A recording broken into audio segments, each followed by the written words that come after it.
Hi, I'm Aaron Chalmers and you're watching Sport and Icons. Well. Where to start with this one? Tommy Fury, he wins, he beats Jake Paul by split decision.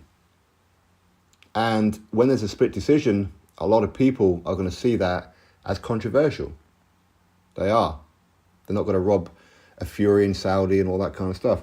And even though Tommy, he did get dropped in round number 8 with a jab, to be honest, I think he pretty much just walked onto it. He had like a moment of lapse and he did go down with a jab, but of course he bounced straight back up again.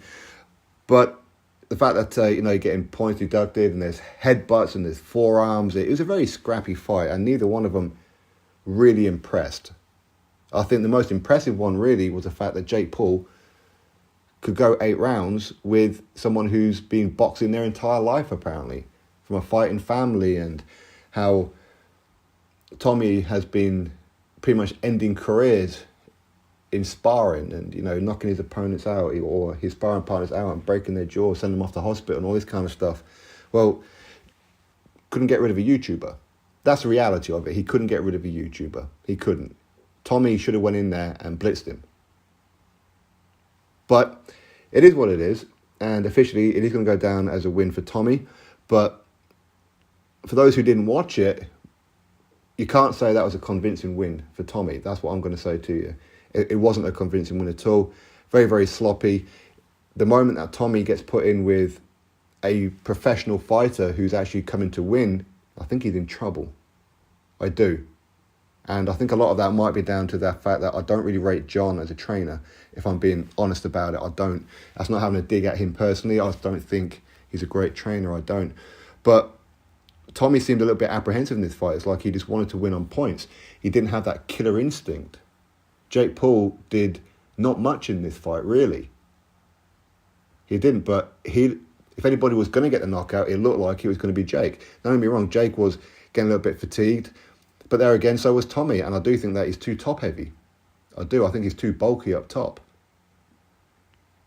And for him to be breathing heavy against this guy, and that's the reality of it, on paper, this guy has never had a proper boxing match against a proper fighter, against a proper boxer, I should say.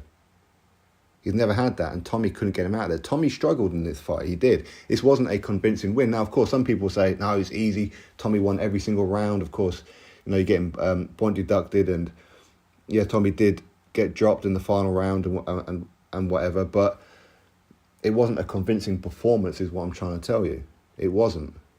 Jake Paul was probably the most impressive one, the fact that he could actually go 8 rounds with Tommy Fury. He wasn't supposed to. This is a YouTuber. That's the reality of it.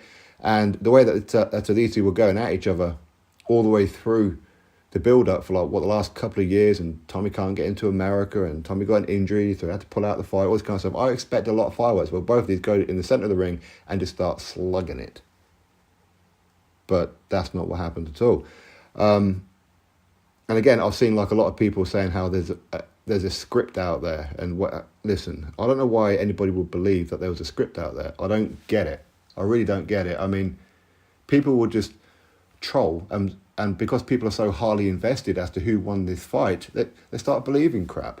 Like Tommy was supposed to get pulled from the fight in round number 8, and the decision gets awarded to Jake, and then Tommy's shouting for a oh, come on.